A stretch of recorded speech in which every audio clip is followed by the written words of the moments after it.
bakunzi twama dusanga ijambo ry'Imana ndabaramukije amahoro ya Kristo. Reka dusange ijambo riri mu cete Yakobo yandika ishengero igice ca 4 umurongo wa 17 anse ngo nuko uzi gukora neza ntabikore bimubera icaha. Abantu benshi barakunda kuraba ibintu kubera ingene bigishijwe ivyo bagiye baracama akavyita ivyaha, ariko haratubarira ngo uzi gukora neza ntabikore bimubera icaha. Mbega nta kintu Imana yabarakubariye, nta kintu umuntu yabaraguhanuye ukavyumva ko ari ukuri, ukumva ko ukwiye kubikora, ukumva ko ukwiye kubireka, mugabo ugashishikara ukabikora. Ico ni icaha, kandi icaha nicinjira mu ijuru. Icaha kitwiba amahoro, icaha kitwiba ivyiza Imana yaduteguriye, kuko biranzwe ngo nuko abagenda batunganye nta ciza na kimwe azobura.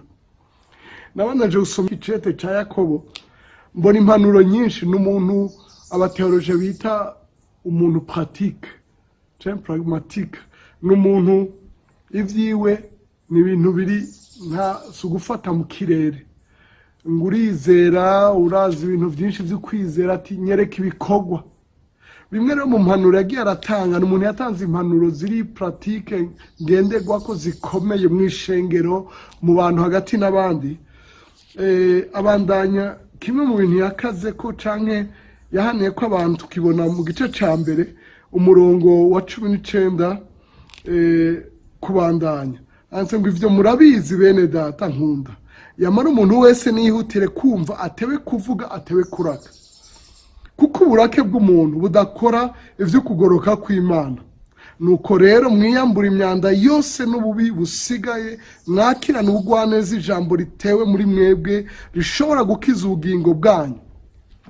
Ishavu ni kimwe mu bintu bibujije abantu gukora iciza bazi, kibabujije kwakira ijambo ry'Imana, kuryakirana ubugwaneza, yaba Imana ibibarire mu ndoto canke mu gisomwa canke mu nyigisho zavuga butumwa.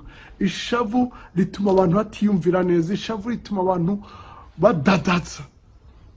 Ukabuza iciza mugabo ntugikore kubera ishavu, wava bangaya, nusaba ikigongwe, yohava sinomukira. Uyu munsi ureka iryo shavu, kuko ntirituma ukora ivyo kugoroka kw'Imana, rikugumiza mu vyaha. Ukabuza iciza ntugikore, kiraguhindukira icaha. Ndakwifurije gufata ingingo yo gukora iciza uzi, ugishitse, ukire icaha, Satani ntaronke aha gufatira, kuko ngo ukora icaha n'umuja wa Satani. Ntitugomba kuba abaja biwe, kandi Yesu yaradupfiriye, yaremeye kugorwa ku bwacu, yaremeye kubabazwa ukuraho.